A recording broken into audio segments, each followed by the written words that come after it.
How's it going, everybody? So today in this video, what I'm going to be going through is I'm going to be designing a CRM and a client portal all in Miro. So this is one of the most important things in any of my software development that I do with clients is mapping it out. So visualizing it before you actually build it. It's kind of like architect building the blueprints for a house. So that's what we're going to be going through in this video here today. If you haven't met me before, my name is Ben Green and I'm the owner of optimizeis, and what we do is we help businesses do very similar things to this. I've actually just had a few calls today with clients just starting building projects very similar to this. So if you're interested in getting help building the information systems in your business, just request a time to speak with me or someone on my team in the link in the description. But without further ado, we'll jump right into this. So I'm going to be using Miro, as you can see right behind me. This is my general process that it just defaults to. So in here, I'm just to start off, I'm going to be doing ERD. Now, typically what I would do is in the first call with any client, I'd be getting a really good idea of what the client, what are called user stories. So getting a really good idea of how exactly that client currently uses their software systems, getting a really good idea of how any of their employees need to use those software systems or just need to do their job, and as well as how the clients need to interact with that data.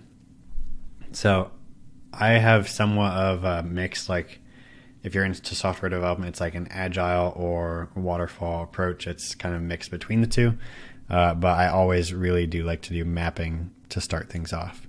So to kick us off in here, what I'm going to be doing is the basic user stories.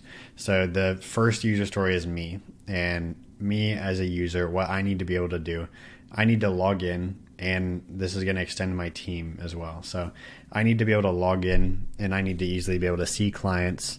I need to be able to easily see any hours tracked on clients. As you can see, I do hourly up here. I am tracking right now my time. I think I've tracked a little over 10 hours today. So it's been a very good day. But I need to be able to see time, how many hours maybe have been bought, how many hours are remaining on any invoice, all of that summarized. Other things I would want to see, so that now we have contacts, we have companies, we potentially could have opportunities, and I'm also going to use this kind of as a series to redesign my CRM. So I built a CRM about a year ago for me and my business, and I'm going to show you everything from start to finish of redesigning that, from the blueprints to it to actually putting it up on a client-facing user portal where they can interact with their projects as well. So in here, as well as client onboarding, there's going to be a lot to this, but today we're going to start off with just designing it here in Miro. So that's my user story. So I just like to get started in here, and let's pull some shapes. I'm actually just going to use some of these shapes that already exist. So we'll use these. This will be our basic design. So the first thing is I have companies. And what each of these, if I had a legend, I'm not going to put a legend on you, but if I had a legend, each of these gold boxes is going to be a different table in Airtable. Essentially what I'm going to be building out first is an entity relationship diagram, which are the different entities or the different tables in my database schema, as well as the different relationships between the tables. Now, I'm not going to get super technical as far as making sure I have the exact right relationships, but I will explain what are called the one-to-manys. For example, one company is going to have many invoices with me.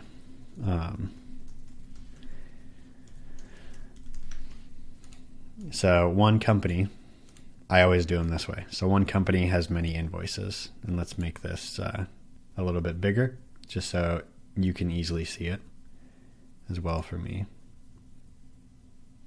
Goodness. There we go. That makes it bigger, nice and easy to see. So that's the first thing. One company has many invoices. Now the next thing is one company also has multiple times that time is tracked. So time, or I actually just call this Toggl, because I use a tool called Toggl Track. Highly recommend it. Highly recommend you get it. But one company has multiple instances of time being tracked on it. What this allows me to do, just because I already have this part built, except I have it built a little bit differently. Right now I have just contacts. because when I was first starting out, it would primarily just be one point of contact at a company, but now I've started to have potentially 2 or 3 and at least the sales cycle. And I want all of this to be very integrated, because very much like dealing with people before they're a client and dealing with people after a client, I definitely do prioritize clients, but it's nice to have them all in the same system so I don't have to switch in my head all the time between all these things. So this is how it's set up right now for me. Although what I want to do now is switch companies, this to companies. So what this allows me to do is here, I can see, I also like to add fields in here. It doesn't look the greatest, but I roll up and see the total payments, roll up total, and this is going to be something that's unique to my use case that I've done since the beginning. On each invoice, I do my invoices through Stripe, and on Stripe I have a quantity field, which is the number of hours that someone bought, and then I have a price per hour, and then I have a total. So this is going to take the total of the invoice minus any fees. This is going to take the total. It's going to take the total quantity, and I only ever have one line item on an invoice, which is nice for me. So this is going to roll up the total quantity of hours.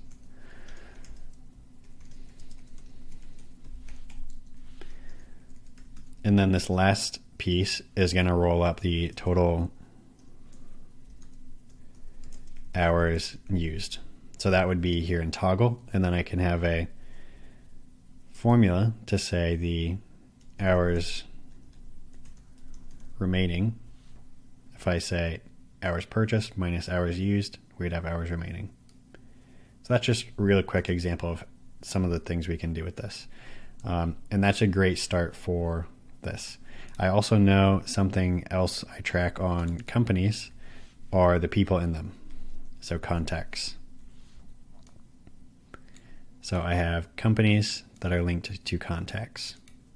And this is a great start. So later on in this video, I'm going to be getting into a lot of the different integrations that I want to include, but this is getting us the basic structure so that everything works really nicely. So for example, when I am invoicing, I will be invoicing from Stripe. And I'll get into automations later where I show you how I bring invoices into Airtable, because I don't want to go all the way into Stripe and switch my screen, switch my thinking, and say, like, go change the mind frame of Stripe. I want to easily be able to see in Airtable who hasn't paid their invoices, how late are they, what payments have I had today, and do all my reporting in Airtable. Just because it just makes everything a lot nicer to have everything in one place. And it's just that switching costs, it can take like up to 15 minutes if you switch tasks. So that's at least what I've found, and I think I've learned. So that's a fantastic start. So we have contacts, companies, invoices, Toggl.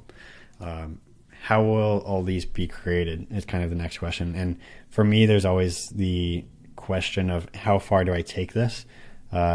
Because one thing I always need to balance in any system that I create, whether it's for me or for a client, is I need to balance the user stories and like how easy the system is for a user to use with the needs of the system. So in a lot of systems, for example, I use close.com for multiple clients, and theirs is very built out. You have opportunities, leads, which are basically companies, contacts, CRM activities, and a ton of other stuff.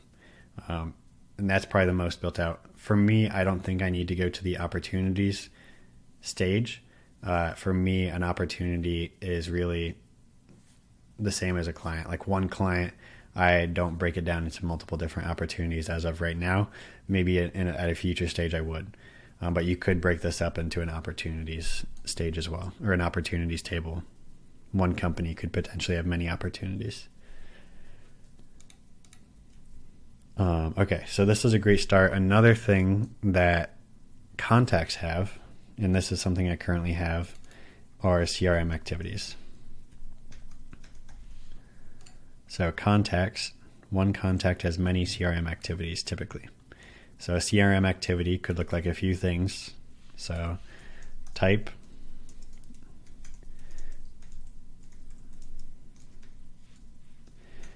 There's inbound emails, outbound emails, and then another common one for me is a audit call. Like I said earlier in this video, if you are interested in setting any of this up for you and your business, you can schedule an audit call down in the description. It says request a consultation. It'll take you to my website that I will actually show you how I built later in this series. But that will show you, that's where you can book an audit call. And that's how people get into my CRM 99% of the time is from a YouTube video. They book a call straight into my CRM. That's how I find out about them. All right. So these are some of the branches that we have, and everything right now rolls up around the company. So one thing that like trips people up, especially in Airtable, is we need to have in each of these fields a unique identifier. So as I go through these, I just want to make sure I always have a unique identifier in mind. And where people get really tripped up are junction tables. We haven't gotten to any junction tables here, thankfully, but that would be like the next step. So what makes a contact unique? Typically it's an email or a phone number or a name, although it should very rarely be a name. Ideally it's a combo of these three. For a CRM activity, it would usually be the date type of communication and excerpt. I don't know if I'm going to spell that right, but hopefully that looks good. That would be what would make a CRM activity unique here. I don't think I have any companies with the same name. And we could potentially do name and department if we wanted to have a company where we tracked two departments separately. That could be something. All right. And I guess that would be a case where you might want to go into opportunities, but I've had 2 of those cases and I just create 2 separate companies for them. And because I other than their name being the same, I treat them separately. They essentially just refer other departments to me. So I'm going to keep those just the same way that I do. I don't want to add too much complexity because already this companies table is going to add just another layer of complexity from my current system. And again, that's what I'm trying to balance is the technical requirements in here with the what's going to make it a super structurally sound database. That's what I'm always balancing. All right, so that is a good start for what we have in here. I guess what makes payment unique is from Stripe IDs. So Stripe has invoice IDs. That's what's going to be here. Everybody always, for me at least, they always make payments on an invoice. So that payment will always be linked to an invoice. So I can use an invoice ID as a unique thing there, or custom. So I only have one client who doesn't use Stripe. They do Zelle as my first client, which is fantastic. Zelle charges me no fees, but for them, I just make up invoice ID. What makes Toggl unique? That would be the start time project. Actually, just the start time, because I can only start one project at a time in here. But the start time project, start time and owner. So owner would be me or someone on my team. And the start time, I can only start one. And to show you what would be in this Toggl table, fields, what we'd have here is start time, end time, description of task. We would also have the client and project, because all of that that comes through Zapier. So here you can see I'm hovering over it in the banner of my screen. You can see what I typed in. The description of the task was a YouTube video. The project is marketing. The client is optimizeis, which is me. And the start time is 29 minutes and 8 seconds ago. The end time is whenever I hit the stop button. So that'll be pretty exciting to see that working. And I already do have that working in my current system, but that's pretty sweet. So for me, if I think about my user story, I need to easily be able to log in. And this is primarily on the CRM side at this point. So I need to easily be able to log in, see any company that has entered my pipeline, need to see maybe the last time they interacted with me, which I could easily do with CRM activities. That would be the last time I sent them an email, they scheduled a call with me, or anything as far as like any CRM activity. So that's part of it. I also need to be able to easily log in and onboard somebody. So that would also be very easy to do with this companies table. I can just have what's called a webhook, which I will show you how to do in this series. Just keep watching it. I'll just have a webhook onboarding button there. And what that's going to do is it's going to add them to my time tracker Toggl. It's going to add them as a client and project. And it's also going to add a Slack channel. It's going to send a stock message in that Slack channel. And it's going to, in that Slack channel, they're going to have a place where they can book their first call. And yeah, the other part of this that I don't have set up yet is I'm going to do an automatic e-signature request with that onboarding. And then that will also need stored here in the company. So this will be like a service agreement.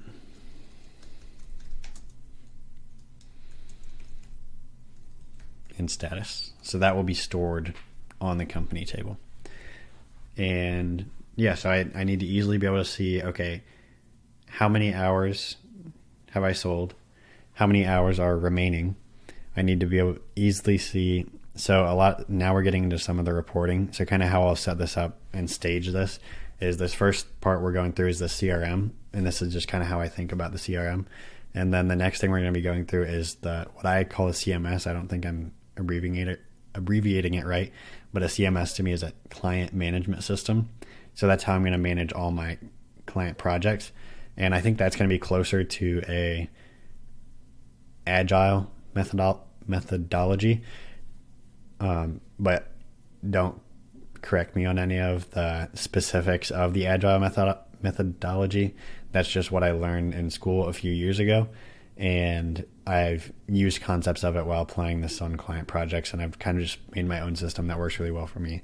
I do like to do a lot of mapping and planning here in these first stages, because then it makes the rest of it so much easier. But the next piece of this that I guess the rest of my user story as far as the CRM side, I'm not worried about time. I'm worried making sure they paid their first invoice. And after that, it's really just getting started. The other piece of this that I didn't bring up is I need to, and this isn't part of my user story because it's not anymore, because I've eliminated it. There's like this process that I recommend everybody follow, and it's a concept I got from Rory Vaden, although I've heard it came from somewhere before him, but it's eliminate, automate, delegate, procrastinate, delegate.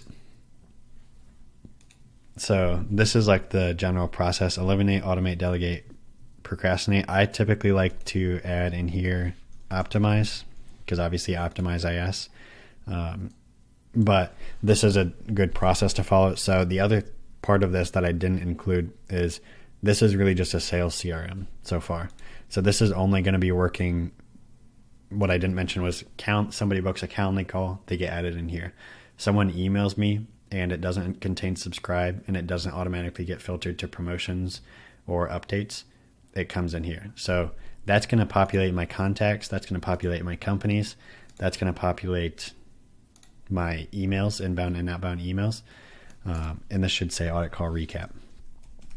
I'm manually going to be adding audit call recaps. After I take an audit call, I fill out a form.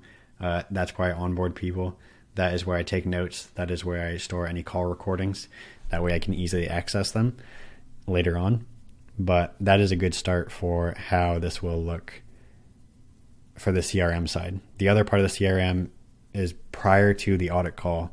What is everything that happens there? So everything that happens there is I have a few different channels where people come in, but they all come in either straight to an audit call. So for example, you're watching this video right now and maybe you go and book an audit call, but there's other people that I have some free, maybe you join my Facebook group.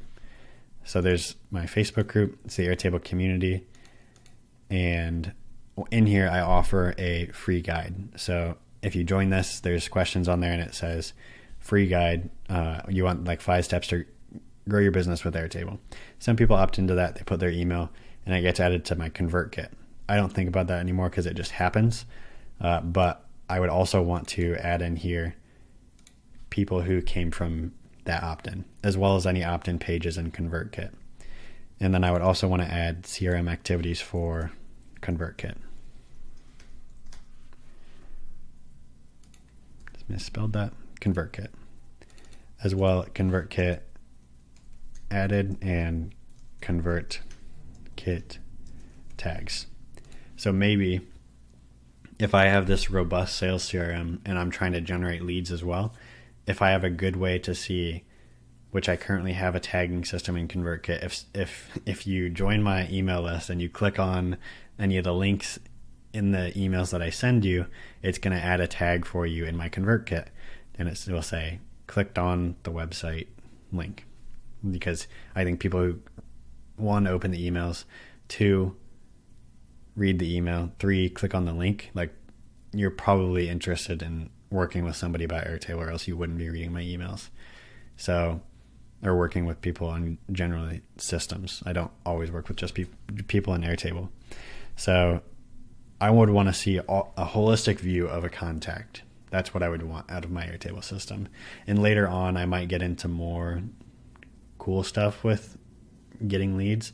I don't do any advertising right now, but this would be the way that that's set up. So I can easily go in and see what are my calls this week, easily be able to see like last in, first out, whatever, easily be able to see my calls for this week, onboard them, see what communication I've had, see their Calendly questions. That would all be very easy to do here. All right, so that is the CRM side of things. Now, the next part of things is someone's a customer, and we really already started to dive into this here with company, invoices, Toggl, all this. So there's really one piece to this that's missing, and this is something that I've been working on over the past year and a half, is my framework around this. But nearly every single client that comes to me, they have a similar problem that I'm about to fix if you're watching this. And that is the structure of their database. So like, how do I structure my database? I just had an interior designer today, and they're not a database designer. They don't do this for a living.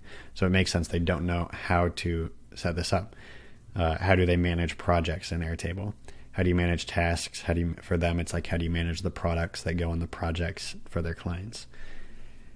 So my next step is, one thing that I want to present to clients and give them the capability to view is the time that we've used, the invoices they've done, as well as the projects. So I break projects up into something unique. So here we have our general CRM, and I'm going to add this up here, and I'm going to change this to hopefully like a royal blue. That's good enough for me right now. So attached to the company, what we're going to have is what I call work streams.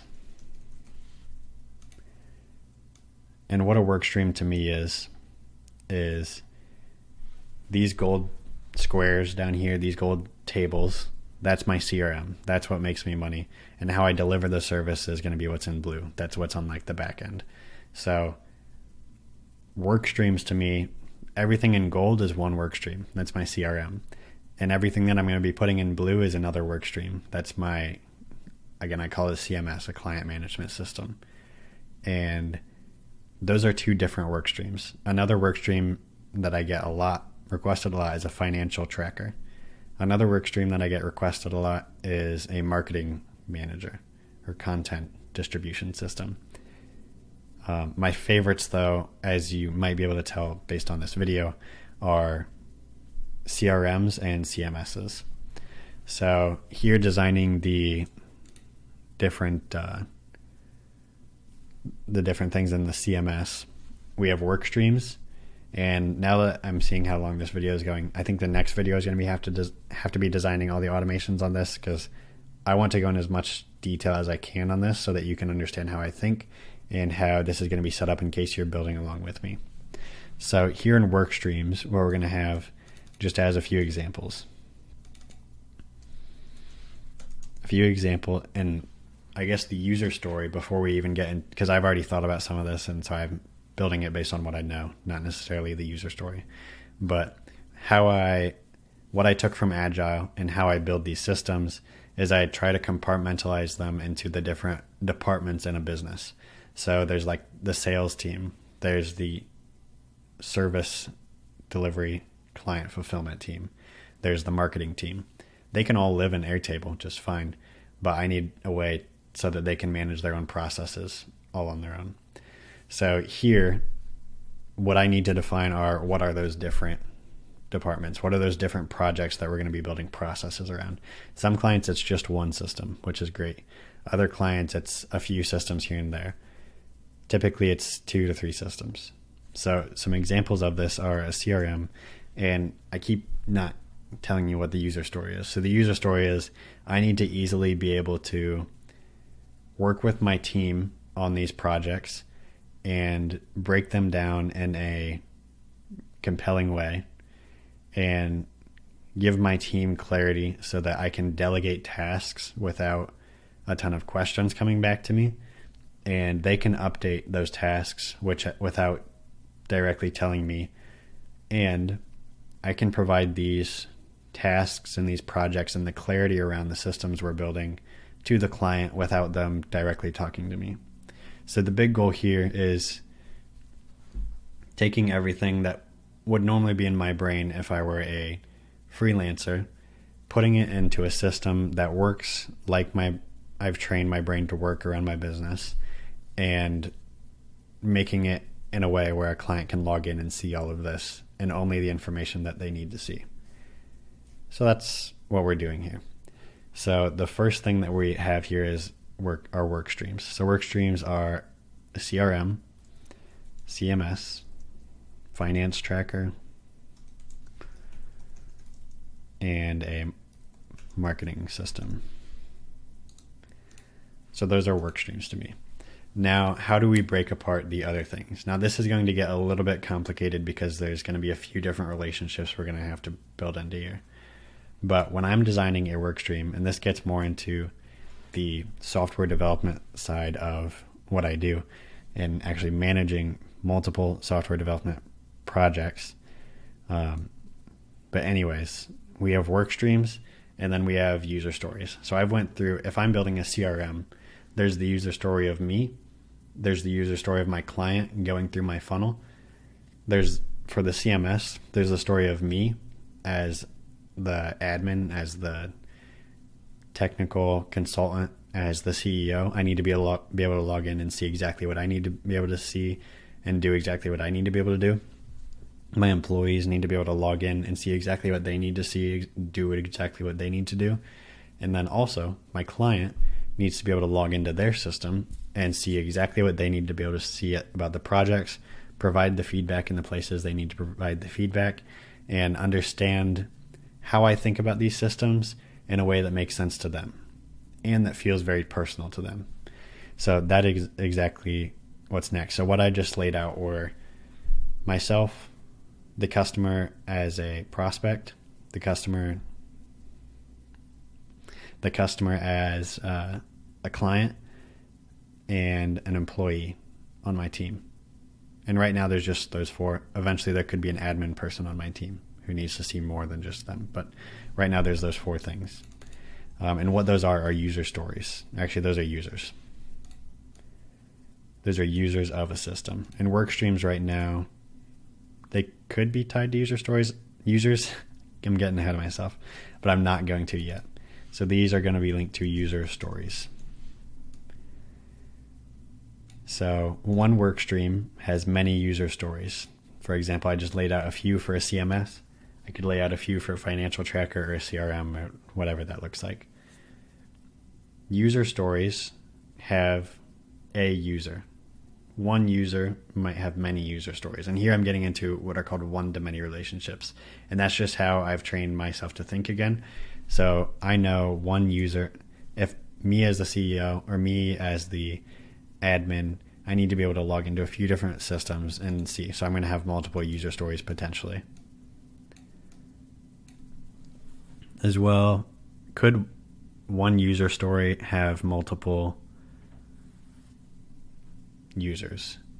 Ideally, no. Ideally, that does not happen, but sometimes it possibly can, but I'm going to do my best to avoid that, so I'm not going to include that because that would cause a many-to-many relationship between users and user stories.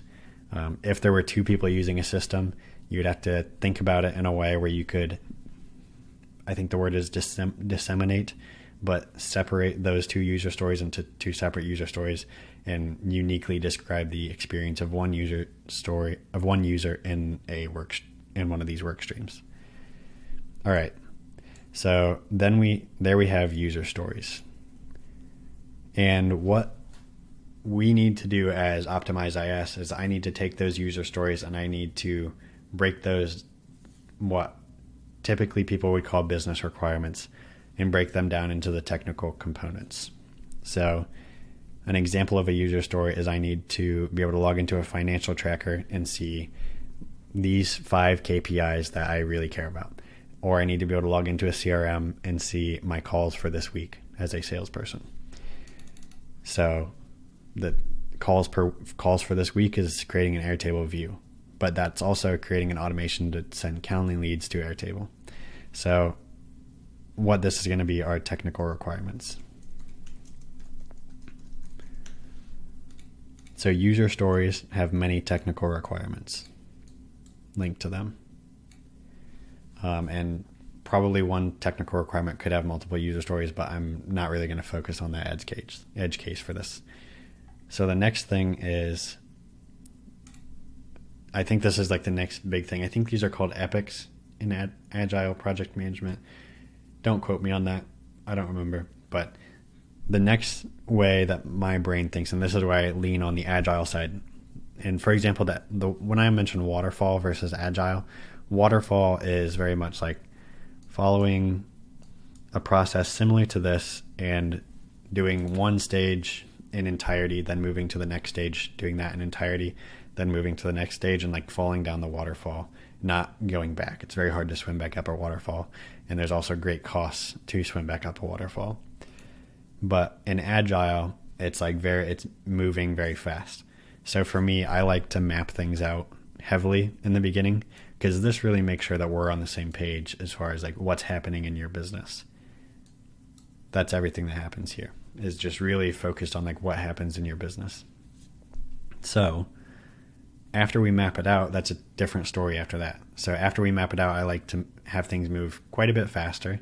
So things happen in what I call milestones. I think Agile calls it epics, but I could be wrong there. So milestones. Now this is one of the areas where I was like, how do I break this down into milestones? So how do I give my client milestones that make sense to them? They can see exactly what needs to be done. Well, what a milestone has are technical requirements. So a milestone is the completion of certain technical requirements. And just for the sake, one milestone is going to have multiple technical requirements. Any one technical requirement should be completed in only one milestone. So that should be a good relationship right there. So that is the start of this. Now I'm going to pause it and I'll be right back. All right, so I'm back. The only caveat to this that I forgot to mention is I don't typically call these technical requirements because that's a very big word. Typically what I call these are deliverables. So we'll right there. So now what I can provide to a client are milestones, the deliverables for those milestones, and ideally most of this is mapped out at the beginning of any client engagement. And then I can show those a lot of questions like, why is it built this way? And they can then see it was linked to this user story. And this user story would be worded essentially in a quote of how that would work. So this is the basics of building out the ERD in a system to manage your clients as well as get new clients. So this does basically the CRM and the CMS for me. Now, most of this is heavily targeted on managing the clients. I think the CRM is probably one of the easier parts and that's just me. But I think what's going to be really unlock most people's businesses, you might have nearly too many clients, but you're struggling in managing all of those client projects. And so that's really where a system like this comes in handy, is you can build this to give your employees freedom and allow them to see exactly what's going on, and also give your clients the freedom to come in here and see exactly. I'm trying to think if I have anything else to share, but I think this pretty much wraps up this first video. Now my next video, what I'm going to be going through are the automations to make all this happen, because there are quite a bit of things that go into this to bring in contacts, to bring in CRM activities, whether it's Calendly calls or the emails, to the logic around creating contacts, companies, and CRM activities from Calendly, integrating with any either Stripe or QuickBooks or potentially Square, bringing in Toggl, as well as the onboarding system. So what's really nice, and what's I think you're really going to see it in this next video, is how we take all of this and make it integrated. And it's all really integrated around in like the marketing system. So it's integrated when adding not in the marketing system, in the onboarding system. So when you onboard a new company, when you add them to your other softwares, if you can do that in a very streamlined way, that helps everything in here work really well. And I think especially once we get this into Softer, it's going to make even more sense. We'll do automations and then we'll map out some of the Softer pages. But just to give you an example of what this is going to be looking like in Softer, is a contact will be able to log in, see the companies, or probably just company that they're assigned to. They'll be able to see any invoices or payments that have been made or outstanding invoices, and they could pay those ideally right there in what will be Softer. They can see all the time that's been used, what we were working on, and the start time, stop time, how many hours they paid for, how many hours were remaining, all of these fields right here. And then they would also be able to see the different projects that we're working on them with. They'd be able to see the different user stories that are associated with those work streams, the different users, which, I mean, you could log into a user and see all their user stories, the technical requirements that we got out of those user stories, and then the milestones that we can have on like a timeline for them, so they can see how exactly our whole project is going to work around this. Now that I'm thinking about this, there is one other aspect that I didn't include, and that is a work ticketing system. So a lot of clients, after their initial project is done, they stick around for many months. And so, well, years now at this point. So a lot of them stick around and they might not have a general project that they're working on, but they might have requests that come up, requests to build certain things, or requests to, generally to build certain things, to troubleshoot different issues. Maybe they delete a field and it messes up their entire system. You wouldn't be, that happens quite a bit. But the next thing is work tickets. And this is also how I've done this before, is a company has many work tickets, but one work ticket is only ever linked to one company. So basically in these 6 right here, and I probably should make these blue as well, but in these 8 different tables, we can manage everything about our customers. And for a software development side of things, it makes everything very streamlined as far as data entry. And for our user experience for the client, it should make everything a lot clearer as far as like why we're doing things the way we're doing and why we recommend doing things the way we do, so that everything works well. So I hope you enjoyed this video. Now the video here in the end screen is going to be the next video. So it's going to be all about the Airtable automations that make this system work. And I'm going to be designing those here in Airtable. Again, if you remember seeing the mapping, we got to design the database, design these systems, get the user stories, get the dream, and then we go and map that out. So I already am aware of my dream as far as what these systems are going to look like. And the next thing is going to be mapping these out. So what do the automations look like? And what more can we add this system to make it the dream system? But this was just the overview of mapping out the initial system here. And I hope you enjoyed it. And go click on that video on the end screen right there to go see everything about mapping out the automations to make this system come to life.